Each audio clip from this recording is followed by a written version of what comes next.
You must first start with research and science before you get rockets and space travel. Critics would like to fool you in believing Cardano is only a research or science project and not commercially viable, when all along it actually has the most ambitious game-changing business model of them all. What could be more commercially successful than a product that changes lives globally, rather than creating one only for the privileged few? But commercial success is not why we're here. Cardano is so well engineered and its potential so great that it has the capability to change the course of human history, improving the economic lives of billions of people. It's research and science that problem solves for the future. And one thing's for sure, whilst others have been focusing on short-term status or vanity metrics, Cardano with its Masterplan had the foresight to think way ahead of them all, putting together a system and technology that will be so transformative, it's going to have an impact on the world that will cement it in the history books for all of the right reasons. Welcome back for today's instalment of Cardano Insights, delivering a fast-paced bite-sized roundup of the all-important Cardano news and ecosystem content from the past 24 hours. Join me as I explore exactly what's been happening at the very pulse of Cardano. So let's get straight into it. First up, and yesterday we got the World Mobile IOG AMA, where Mickey was joined by James and Charles for an extremely insightful session that covered everything from why they chose Cardano, the price of World Mobile's nodes, scaling to billions of users, and even the topic of corrupt governments. I've picked out some of the highlights of the session, so let's get into them. Right off the mark, Charles explained that IO, being an investor in World Mobile, also provide them with tech solutions, and World Mobile intend on integrating a large amount of their infrastructure into the Cardano ecosystem. It's evident that IO and World Mobile collaborate on vision, strategy, and tech.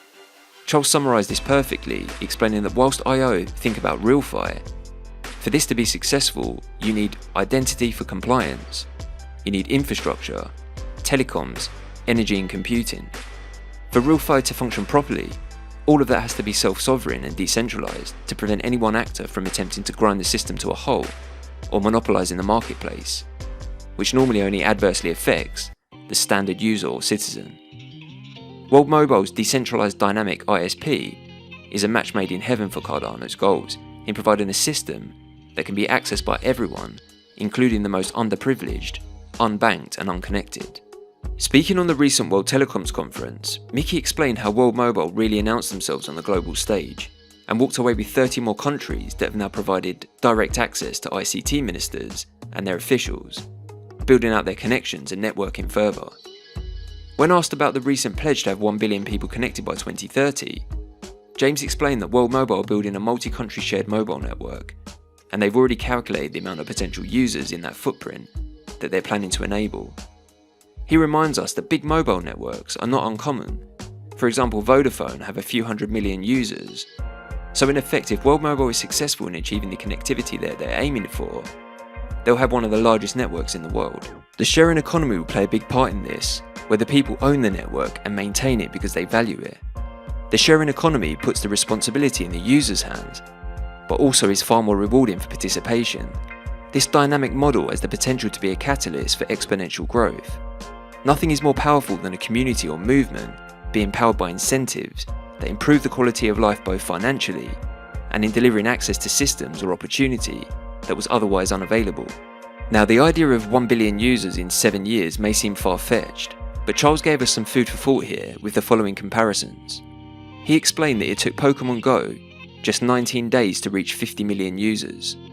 On the other hand, it was 68 years before 50 million flew on an airline, 62 years before 50 million had automobiles, and 28 years before 50 million had a TV.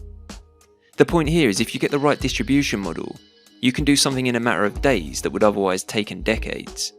It's entirely possible to, in 7 years, get 1 billion users with the technological advancements and unique model World Mobile is using.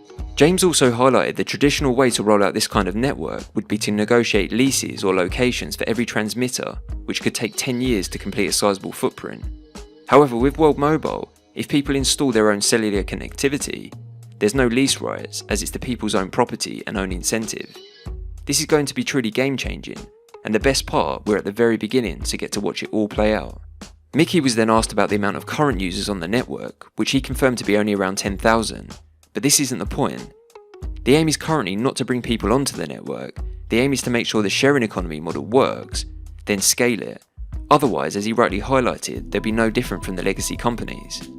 Once the sharing economy model is optimised, which is believed to be almost there, the adoption or growth of the network, in my opinion, is going to be like something never seen before.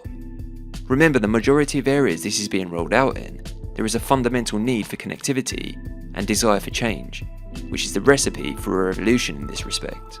Charles was then asked if World Mobile do reach 1 billion users by 2030, how he feels this will affect Cardano.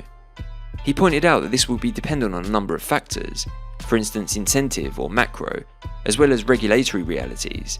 It could be the case that the tech is where it needs to be, but the state-sponsored monopolies shut down the marketplace. On the other hand, governments could embrace this, and that would accelerate growth. Charles then explained getting millions or billions of users into a system ultimately depends on what they can do when they come into that system. Are they getting connectivity and then coming into a Web 1 or Web 2 experience? Or are they getting connectivity and getting a Web 3 experience with DID-style identity, crypto wallets and dApp stores, these kind of experiences? Charles hopes that when the people do come on board, they get the Web 3 style capabilities, and if this is the case, it's going to be a windfall of adoption for the whole of the crypto space, and result in the utilisation of real-fi applications in the developing world. If this occurs, it's going to be transformative, equal to or greater than the internet itself. This really is a great example of how Cardano thinks to the future, and is always working towards solutions for where we're heading, rather than just the here and now. No doubt, as and when these users are onboarded and have access to the blockchain, there's going to be a clear leader in the form of Cardano that is going to offer them as the user complete control of their identity, finance and reputation. Mickey then moved on to the topic of spectrum sharing, which they as a company are pioneering. The major issue, there's probably $1 trillion locked up that the current carriers can't access as the cost of the legacy model is too high. This is why the unconnected have remained unconnected. He pointed out that if a CEO of one of these larger companies wanted to connect the unconnected, with the current model they can't. Once World Mobile delivers the dynamic network, all of these carriers will either go to another dynamic network, which there'll be very few of, or come to World Mobile, who will be there first with the experience and much lower cost model due to the sharing economy. And when asked why Cardano, Mickey put it simply, it's the most serious of all blockchains, and Charles clearly had a vision for Africa, and we have a need for each other. We connect the unconnected, and they bank the unbanked. Charles also added that Cardano is well suited for these type of plays, in that the original design, the settlement layer and computation layers, what you get is an ever-increasing network stack and consensus algorithm that you know over 5, 10, 15 year period is only going to get faster, more feature-rich and capable. He also highlighted that with native assets, unlike Ethereum, World Mobile Token is treated like a first-class citizen. All the things you can do with ADA, you can do with World Mobile Token. There's a lot of things on the technological side that make sense if you're thinking long-term and billions of users. Success of World Mobile is the great enabler of connectivity for the crypto space. This is an ISP that isn't going to blacklist cryptocurrencies or discriminate, as it's completely decentralized. This was a real great listen, and I'd urge everyone to go give the full hour a playback if you can, which I've linked in the description below. Next up, and now like me, I'm sure the anticipation was killing most of you waiting for that all-important confirmation for the update proposal to be submitted to hard fork the Cardano testnet. Well, finally, we got it in this thread, which confirmed as of the 3rd of July, when the changes to the testnet actually take effect, all the new Vasil enhancements and capabilities will be available on the Cardano testnet. This will mark the 4-week countdown for exchanges, SPOs and developers to test the upgrade before the mainnet hard fork, scheduled for late July. As always, I'll keep you posted here, as and when any Vasil related info is released. Now, you may be aware, but from time to time I like to do a little mainstream crypto media watch, engage the narrative that's being spread in the wider crypto space. Today it's the turn of Cointelegraph and 2 articles that caught my eye, one for Cardano and the other for Solana. So for Cardano, they went with the headline, "Can Cardano's July hard fork prevent the ADA price from plunging 60%? The article focuses on a so-called bear pennant forming, speculating on a 20-cent ADA, and provides some technical analysis with charts to enhance this theory. Under the subheading Cardano's Vasil hard fork, they write probably the most information they've ever managed relating to the upgrade itself. Writing the upgrade, originally scheduled for June end, will now go live sometime in July, and aims to improve Cardano's network speed and scalability. In addition, Vasil is expected to make Cardano more developer friendly, which proponents argue could even attract projects from rivaling layer 1 blockchains, leading to a higher demand for ADA. It does however lead on to point out a likely sell the news event, once Vasil is on mainnet. From their normal bias, I guess this is pretty good for their standards, but I'd always argue that they are way too focused on price, and with a platform of their size could do far better in helping the wider crypto space understand the tech and development of all blockchains. They somehow manage a negative FUD spreading spin on what is one of the most positive eras in Cardano's history. In contrast, let's see what's happening from their point of view in terms of Solana. We got this article headlined, "Sol Price Eyes 75% Rally as Solana Paints a Bullish Reversal Pattern."